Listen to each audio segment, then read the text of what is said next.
اب نوٹ کر لیجئے، یہ کتابیں اگر آپ پڑھنا چاہیں تو کتاب الملاحم میں پڑھیے۔ بدترین عذاب عربوں پر آیا کھڑا ہے، سروں پر تنا ہوا ہے، بدترین۔ ایسی جنگ ہونی ہے الملحمۃ العظمیٰ، جس کو کہ میں بھی آپ کو گواہی پیش کر دوں گا، جسے کہا گیا ہے دی لاسٹ کروسیڈ۔ بش نے بھی کروسیڈ کا لفظ بول دیا تھا، پھر واپس لیا اس نے۔ نکل جاتی ہے جس کے منہ سے سچی بات مستی میں، فقیہ مصلحت بین سے اور ہندے بادہ خار اچھا، کروسیڈ کہہ کر پھر واپس لیا۔ یہ کروسیڈ، اس کے اوپر جس قدر نقصان ہونا ہے عربوں کا، گریٹر اسرائیل بنے گا، یہ عراق، شام، اردن، سعودی عرب کا کچھ شمالی علاقہ، ترکی کا جنوبی علاقہ، مصر کا صحرائے سینا، اور اس کے ساتھ ہی جو بہترین اس کا زرخیز ترین علاقہ ڈیلٹا آف نائل، یہ سب یہودیوں کے قبضے میں جائے گا۔ اس کو حدیث میں کہا گیا الملحمۃ العظمیٰ۔ عیسائی 80 علم لے کر ہے مسلمانوں تم پر حملہ آور ہوں گے، اور ہر علم کے نیچے 12,000 فوج ہوگی، 9.5 لاکھ فوج۔ یہ نیٹو کی تیاری کس کے لیے ہو رہی ہے؟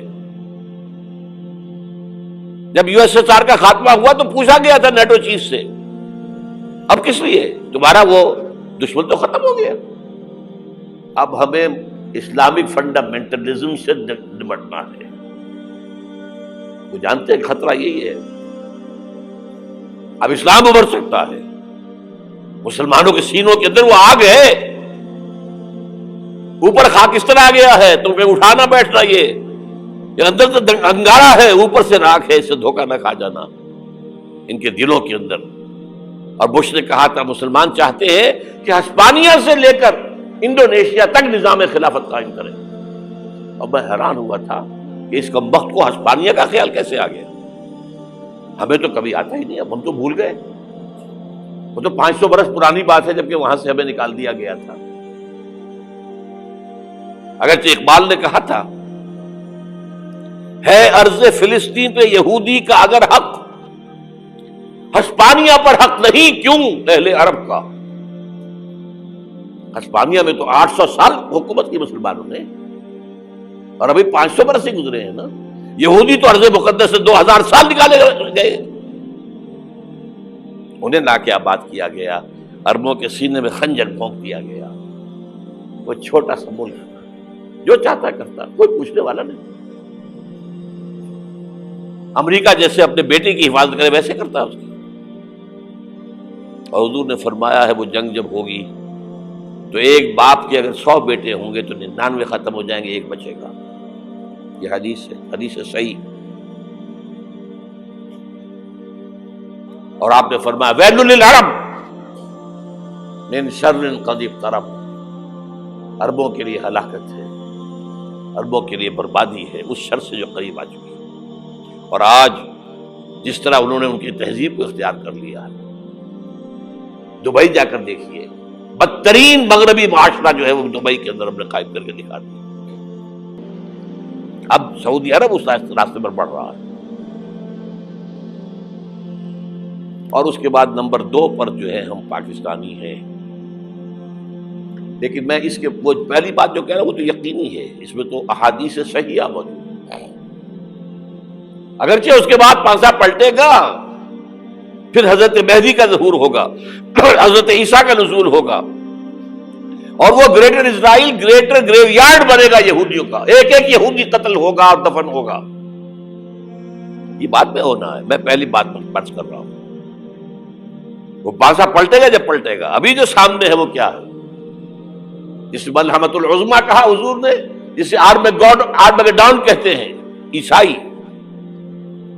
آرمگیڈون کی اگر کہیں جا کر آپ دیکھیں گے، آپ ڈکشنری میں مانی تو کیا لکھا ہے؟ A very big war which will be fought between the forces of evil and good before the end of this world۔ اس دنیا کے خاتمے سے پہلے خیر اور شر کی قوتوں کے درمیان بہت بڑی جنگ ہوگی۔ ارمجدون اسے کہتے ہیں عربی میں، اور آرمگیڈون اسے کہتے ہیں انگریزی کے اندر۔ اور یہ بائبل کی آخری کتاب کے اندر ہے، جو اس میں کہ مکاشفات یوحنا، ریولیشنز آف سینٹ جان. یہ تو میں کہہ رہا ہوں یقین کے ساتھ، اور زیادہ دور نہیں ہے، آیا چاہتا ہوں. اس لیے کہ یہودیوں کا اور عیسائی جو کنزرویٹوز ہیں، نیو کنزرویٹوز، ان کا 5 نکاتی ایجنڈا ہے متفق علیہ، جس کے تحت کہ یہ جنگ صلیبی شروع کی گئی ہے. تو سن لیجئے آپ.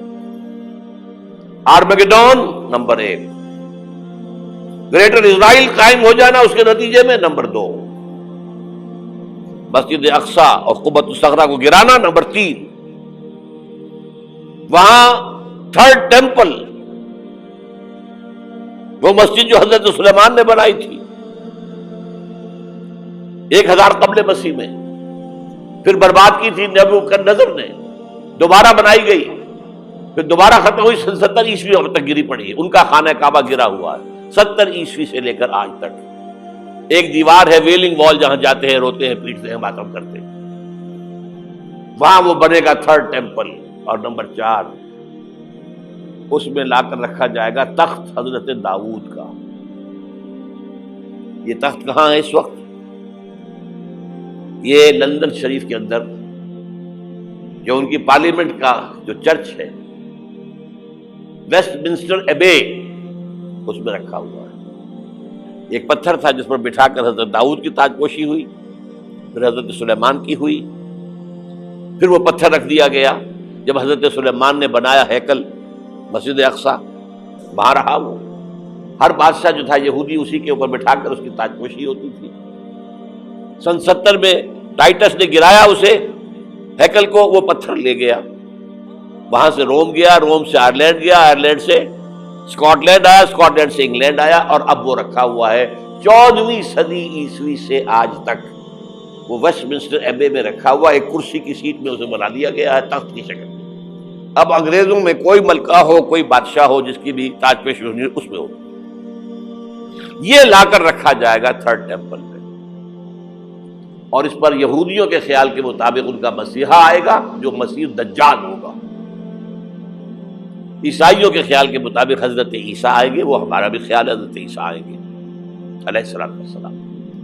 بہرحال یہ تو بعد کی باتیں ہیں نا. اس وقت جو میں عرض کر رہا ہوں، عربوں پر بہت بڑا عذاب، اور پاکستان کا معاملہ البتہ یہ ہے، میں یقین سے نہیں کہہ سکتا. ہینگنگ ان دی بیلنس، ہو سکتا ہے اللہ تعالیٰ ہم پر رحم فرمائے، ہو سکتا ہے، اگرچہ اس کی کچھ شرائط ہوں گی. چمن کے مالک اگر بنا لے موافق اپنا شعار، اب بھی چمن میں آ سکتی ہے پلٹ کر چمن سے روٹھی بہار، اب بھی ہو سکتی ہے. اور یہ بھی ہو سکتا ہے کہ اللہ تعالیٰ نے معجزانہ طور پر ہمیں ملک دیا، ہم نے اللہ سے بدعہدی کی، وعدہ خلافی کی، غداری کی، لہذا سزا دی جائے اور ہم سے یہ ملک چھین لیا جائے. It's just possible. دور نہ سمجھے، اسے انہونی بات نہ سمجھے. جو گھیراؤ ہو رہا ہے آپ کے مغرب میں نیٹو فورسز اور مشرق میں بھارتی فورسز گدھوں کی طرح بیٹھے ہوئے انتظار کر رہے ہیں پاکستان اور ڈسٹیبلائز ہو جائے، یہاں اور بدامنی ہو جائے. اب لاہور میں پھر آج دھماکے ہو گئے ہیں. 2 دن پہلے کا دھماکہ میں سہ کے آیا ہوا ہوں، آپ کے سامنے بیٹھا ہوں. وہ جانیں بچی ہیں جو ہماری اکیڈمی کا حشر ہوا، وہ تو میں آپ کو نہیں بتا سکتا. یہ سارا کیوں ہو رہا ہے؟ تاکہ یہاں بدامنی ہو جائے اور ہمیں جواز مل جائے. مغرب سے نیٹو فورسز داخل ہو جائیں، مشرق سے بھارتی فورسز آ جائیں اور ہمارے ایٹمی دانت توڑ کر اور پھر ہمیں بھارت کے سامنے ڈال دیا جائے. نو ڈو ایز یو لائک. یہ ان کا نقشہ ہے. ہوگا کیا وہ اللہ جانتا ہے، ہوگا وہ جو اللہ چاہے. لیکن اللہ کا چاہنا جو ہے وہ کس پر منحصر ہے؟ یہاں انقلاب برپا کرو، یہاں اسلام لاؤ. اگر دھندوں میں لگے رہو گے تو وہ خود بخود نہیں آ جائے گا انقلاب. صحابہ نے جانیں دی تھی، کتنی تکلیفیں اٹھائی تھی. 12 برس تک مکی دور کے اندر با نشہ درویشی در ساز و دمادم زن، جو پختہ شبی خدرا بر سلطنت جم سن. یوم طائف یاد ہے جو حضرت عائشہ فرماتی ہے کہ میں نے پوچھا تھا حضور سے کہ یوم احد سے زیادہ سختی بھی آپ پر کبھی آئی؟ یوم احد پر کیا ہوا تھا؟ تلوار کا وار پڑا تھا آپ کے چہرہ مبارک، یہ جو رخسار کی ہڈی ہے اس کے اندر وار گیا ہے، اوپر خود کی 2 کڑیاں تھیں وہ اس میں گھس گئیں، 2 دندان مبارک شہید ہوئے۔ وہ خود کی کڑیاں ایک صحابی نے اپنے دانتوں سے پکڑ کے کھینچنے کی کوشش کی، دانت نکل گئے، وہ نہیں نکلی، کیا جتن کر کے نکالی گئی ہوگی تو خون کا فوارہ آیا، اتنا خون گیا ہے کہ آپ بے ہوش ہو گئے، گر گئے، اور مشہور یہ ہو گیا کہ آپ کا تو انتقال ہو گیا، شہادت ہو گئی۔ یہ سیرت کبھی پڑھی ہے؟ حضرت عائشہ کے ہوش کا تو یہی دور تھا نا، یوم طائف میں جو آپ کی کیا تھی، بچی تھی، انہیں کیا پتا کیا ہو رہا ہے حضور کے ساتھ۔ 3 دن تک حضور مکے کی گلیاں اور وہاں کے اوباش لوگ پتھراؤ کر گئے تھے اس امید میں کہ شاید وہاں کا کوئی سردار ایمان لے آئے، تو یہاں تو ابو طالب بھی فوت ہو گئے، یہی دنیاوی سہارا تھا، خاندانی سہارا تھا ابو طالب کے ذریعے، اور گھر میں ایک دلجوئی کرنے والی رفیقہ حیات تھی، وہ بھی، ان کا بھی انتقال ہو گیا۔ آپ نے کہا یہ عام الحزن ہے، اب تو سب کو طے ہو گیا قریش کو کہ اب جیسے قتل کر دو، اسی لیے آپ گئے طائف، شاید وہاں کا کوئی بڑا سردار مانے ایمان لے آئے مجھ پر تو میں اپنا مرکز ادھر شفٹ کر دوں۔ تینوں سے ملے ہیں، تینوں نے وہ جواب دیے، نکل جاؤ یہاں سے، میں تمہارے ساتھ بات بھی کرنے کو تیار نہیں۔ اچھا، تمہارے سوا کوئی نہیں ملا تھا اللہ کو نبی بنا کر بھیجنے کے لیے؟ دیکھو جاؤ، میں بات نہیں کرنا چاہتا، ہو سکتا ہے میں بے عزتی کر بیٹھوں، اور واقعی تم اللہ کے نبی ہو تو میں مارا جاؤں گا، جاؤ جاؤ جاؤ۔ یہ سلوک محبت کے ساتھ ہوا ہے۔ اور پھر چھوکروں کو، اسٹریٹ ارچنز جنہیں آپ کہتے ہیں، اشارہ کیا، خبر لو ان کی، پتھراؤ ہو رہا ہے، ساتھ کوئی ہے ہی نہیں، ایک آدمی صرف، زید ابن حارثہ۔ اب سامنے سے پتھر آ رہے ہیں تو حضرت زید آگے آ جاتے ہیں، ڈھال بنتے ہیں، مجھے لگے پتھر حضور کو لگے، آپ پیچھے سے آ رہے ہیں، چاروں طرف سے تو ڈھال نہیں بن سکتا ایک شخص، جسم لہو لہان، خون جا کر جوتیوں میں جم گیا ہے، جوتی اتر نہیں دی۔ پھر وہاں سے واپسی پر جو دعا مانگی ہے، اللہم الیک اشکو ضعف قوتی وقلت حیلتی وہوانی علی الناس، اے اللہ تیری جناب میں فریاد لے کر آیا ہوں اپنے قوت کی کمی کا، اپنے وسائل کی کمی کا، اور جو ذلت و خواری ہو رہی ہے لوگوں کے سامنے، الا ملتقننی، مجھے کس کے حوالے کر دیا ہے، الا بعیدی یتجہمنی، یہ میرے اوپر ہجوم کر کے آ جائے، حملہ کرے، اور عدو ملکتا امرے، یہ دشمن کے حوالے میرا معاملہ کیا، جو چاہے کر دے وہ۔ لیکن پھر عبدیت غالب آتی ہے، ان لم یکن علی غضبک فلا ابالی، اللہ اگر تو ناراض نہیں ہے تو مجھے کوئی پرواہ نہیں، سر تقدیم خم ہے جو مزاج یاد میں آئے، مجھے اندیشہ یہ ہے کہ تو ناراض تو نہیں ہوگی۔ یہ تکلیفیں جھیلی ہے، سینکڑوں صحابہ نے جانوں کا نذرانہ پیش کیا ہے،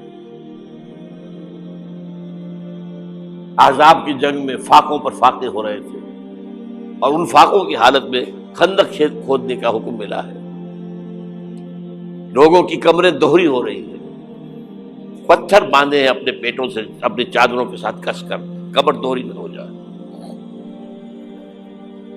اور جب صحابہ کدالیں چلا رہے ہیں تو کیا کہہ رہے ہیں، نحن الذین بایعوا محمدا علی الجہاد ما بقینا ابدا، اللہم لا عیش الا عیش الاخرہ۔ صحابہ کہتے تھے ہم وہ لوگ ہیں جنہوں نے محمد سے بیعت کی ہے کہ جہاد کرتے رہیں گے جب تک جان میں جان نکل جائے تو بات اور، جان ہے، چاہے ابھی بھوک سے کمر دوڑی ہوئی جا رہی، جان تو ہے۔ اور ایک دفعہ کہتے تھے اللہم لا عیش الا عیش الاخرہ، اللہ عیش، زندگی تو آخرت کی زندگی ہے۔ اور حضور فرماتے تھے، حضور کے بیٹھے ہوئے نہیں تھے گاؤں تکیہ لگا کر، پتھر اٹھا اٹھا کر خندق میں سے لے جا کر باہر پھینک رہے تھے۔ جب صحابہ کہتے ہیں اللہم لا عیش الا عیش الآخرہ، حضور فرما رہے ہیں فاغفر الانصار والمہاجرہ، اے اللہ ان انصار اور مہاجرین کی مغفرت فرما دو۔ پھر حضور کی خدمت میں کچھ لوگ آئے، حضور اب یہ فاقہ ناقابل برداشت ہو گیا، دیکھیے ہم نے یہ پتھر باندھے ہوئے اپنے پیٹ کے ساتھ۔ حضور نے کرتا اٹھا کر دکھایا، وہاں 2 پتھر بندھے ہوئے۔ یہ ہے سیرت النبی۔ آپ کس چیز کو سیرت النبی سمجھتے ہیں؟ بہرحال اس موضوع پر میری ایک کتاب ہے منہج انقلاب نبوی، کہ انقلاب کیسے آیا تھا۔ اگر دل میں ذرا بھی آرزو پیدا ہو گئی ہو کہ اللہ قبول کر لے مجھے قبول کر لے اس کام کے لیے، تو وہ کتاب آپ کے لیے مسٹ ہوگی، اس کا پڑھنا۔